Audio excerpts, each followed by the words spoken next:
पुढे राजकारणामध्ये अजितदादा शरद पवारांसोबत येतील? बघा, म्हणजे मला असं वाटतं, दादा अतिशय भावनिक माणूस आहे. म्हणजे आतापर्यंतचं जे राजकारण पाहिलंय त्याच्यामुळे आपण असं प्रेडिक्ट नाही करू शकत की दादा येतील की नाही येतील.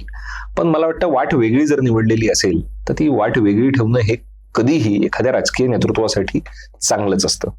कारण आता तुम्ही प्रेशर ग्रुप म्हणून राहू शकता, तुम्ही पॉलिटिकल पार्टी म्हणून राहू शकता, तुमच्याकडे सिम्बॉल आहे जो लोकांपर्यंत पोहोचलेला आहे. दुसरी गोष्ट, आता तुम्हाला वेगळा सिम्बॉल पोहोचवायचा नाही. जर तो सिम्बॉल तुमच्याकडेच राहील, म्हणजे अजितदादांकडेच जर तो सिम्बॉल राहणार असेल असं आपण गृहीतक मांडलं, पक्षाचं एक बेसिक कॅडर सुद्धा आहे, म्हणजे बरोबर आहे. त्यामुळे दादांच्या नेतृत्वावरती बिलीव्ह करणारा एक राष्ट्रवादी काँग्रेस पक्षाचा एक जो काही मतदार आहे तो दादांवरती प्रेम करणारा आहे, दादांना ओळखणार आहे. दादा आणि सिम्बॉल हे सोबत जातं. त्याच्यामुळे दादा वेगळेपणाने परत इथे येतील आणि इथे काही येतील किंवा काय गडजोड करतील असं आत्ताच्या घडीला मला वाटत नाही.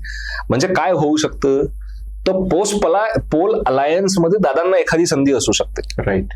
म्हणजे काय की विधानसभांच्या निवडणुकांचे निकाल लागल्यानंतर दादा बाहेरून पाठिंबा देऊ शकतात, दादांच्या काही आमदारांसह काही मदत करू शकतात, हे होऊ शकतं.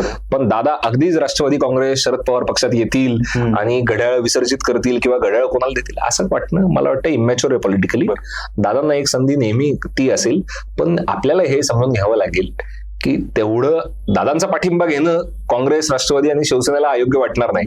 पण दादांनी समजा पाठिंबा जर दिला, तो बाहेरून पाठिंबा नाही दिला, तशी गरज वाटलीच पडलीच, आज तर महाविकास आघाडी म्हणते आम्ही 170-182 जागांवरती येऊ, पण जर समजा तशी गरज पडली तर दादा नक्कीच महाविकास आघाडीला समर्थन देतील. कारण त्यांचा प्रॉब्लेम पक्षांतर्गत प्रॉब्लेम होता.